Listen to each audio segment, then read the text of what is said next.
बैरकपुर पार्लिमानी हल्का बैरकपुर के तृणमूल उम्मीदवार पार्थो भौमिक की हिमायत में आज से शुरू हुआ अवामी जलसा और जुलूस। कैल्विन जूट मिल के सामने वार्ड नंबर 1 के काउंसलर हरिराम जी की क़यादत में जलसे आम का एहतमाम किया गया, जिसमें एमएलए राज चक्रवर्ती, चेयरमैन कमलेश साहू, साबिक chairman Prasanta Chowdhury, vice chairman Mohammad Jalil, Titagarh शहर तृणमूल सदस्य ओम प्रकाश साहू, टीटागढ़ युद्ध तृणमूल कांग्रेस सदर उमेश वर्मा, सियासी काउंसलर हजरात के अलावा तृणमूल हामी शरीक रहे।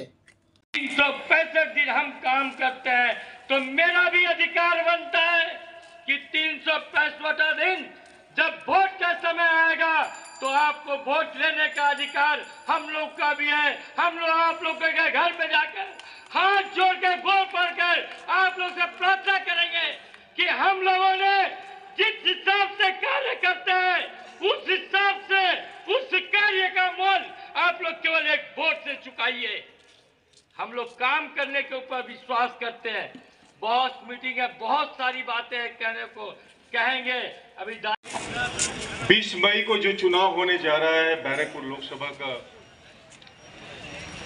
हमें तय करना है कि 15 लाख लोगों का प्रतिनिधि कौन होगा, किसे हम भेजेंगे। जानकारी जरूरी है।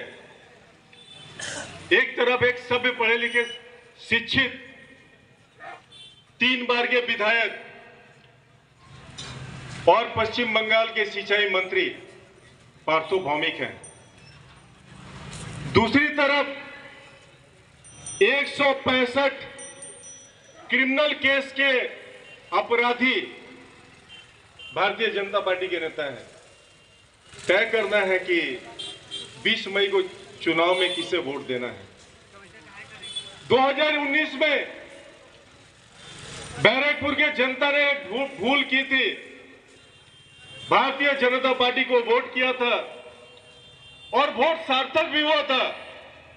आपने जिसे जिताना चाहा था वो जीत कर भी आए थे। मगर एक प्रश्न पूछ रहा हूं कि पिछले 5 साल में टीटागढ़ में क्या विकास हुआ? उनके सांसद रहते हुए 2 एनजेएमसी कारखाना बिक गया, खरदा और किंसन। एक और है, वो हमारे बैरकपुर लोकसभा के अंतर्गत पड़ता है, वो भी कारखाना बिक गया। 3 एनजेएमसी का कारखाना बिक गया और वो चुपचाप देखते रहे। संसद में ये प्रश्न उठा सकते थे। प्रश्न उठाया कौन? पश्चिम बंगाल की जननेत्री ममता बनर्जी ने। जिस समय राम मंदिर बना था वो तृणमूल कांग्रेस में थे।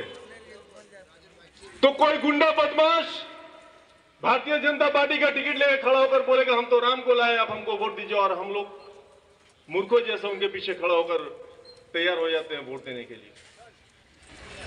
सोचना होगा, हम उनको वोट दें जो स्वास्थ्य साथी के नाम पर हजारों हजार लोगों का ऑपरेशन करवाए, जो जीवन दान दे रहे हैं। स्वास्थ्य साथी साहब टीटागढ़ के हजारों लोग चिकित्सा करा रहे हैं। हम उनके बारे में नहीं सोचेंगे, हम उनको वोट नहीं देंगे। आज 2021 में राज चक्रवर्ती जी के जीतने के बाद जो ममता बनर्जी ने घोषणा किया था कि हम लक्ष्मी भंडार लाएंगे, आज 18,000 महिलाओं को सिर्फ टीटागढ़ अंचल में, टीटागढ़ पौरसभा अंचल में लक्ष्मी भंडार मिल रहा है। गवर्नमेंट 1 करोड़ 80 लाख रुपए हर महीने टीटागढ़ में अकाउंट में दे रही है। हम उनके बारे में नहीं सोचेंगे कि हम उन्हें वोट दें। कि पूजा करते हैं, वो पूजनीय है, उन्हें मंदिर में रहने दीजिए, उनका हम आराधना करेंगे, उनका पूजा करेंगे। अब मंदिर के नाम पे क्यों वोट मांगते हैं? अब भगवान के नाम पे क्यों वोट मांगते हैं? अगर आपने कुछ काम किया तो बताइए ना जनता को, गिनाइए कि आपने क्या काम किया है। 2021 चुनाव में जब आप लोगों ने दोनों हाथ उठाकर राज चक्रवर्ती जी को वोट दिया था और पूरे जोश और उत्साह के साथ जब राज चक्रवर्ती इस रास्ते से गुजरते थे, यही हनुमान मंदिर है और पानी जमता था यहाँ। आज लगता है क्या? उतर कर आए थे सर, यहाँ आके खड़ा होकर देखे थे कि यहाँ पानी जमता है, इसको जितना जल्दी हो सके आप व्यवस्था कीजिए। केएमडीए से इंजीनियर बुलाए थे और वो सार्थक भी हुआ। 1.5 करोड़ रुपया पास कर दिए हैं। टेंडर हो चुका है। 1 नंबर वार्ड में ड्रेन बनने जा रहा है, 20 नंबर, 19 नंबर और 1 नंबर का जो पानी आज भी थोड़ा जल जमाव जहां होता है, वो जल जमाव की समस्या जल्द समाप्त होने जा रही है। राज चक्रवर्ती जी करवा रहे हैं काम, टीटागढ़ के विकास के लिए काम कर रहे हैं। तो आने वाले 20 मई को सोच समझकर वोट करने का दिन है, जो लोग आपके पास खड़े हैं। एक और बात बता दूं कि कल मैं अपने वार्ड में कैंपेनिंग कर रहा था, लोगों से मिल रहा था, लोगों से बातें कर रहा था, और एक घर में शादी पड़ी थी, यूपी से एक महिला आई थी। जब हम लोगों से पूछे थे कि दीदी आपको लकी भंडार मिलता है, लगभग हर घर की महिलाएं बोलती है कि हाँ हमको तो लकी भंडार मिलता है।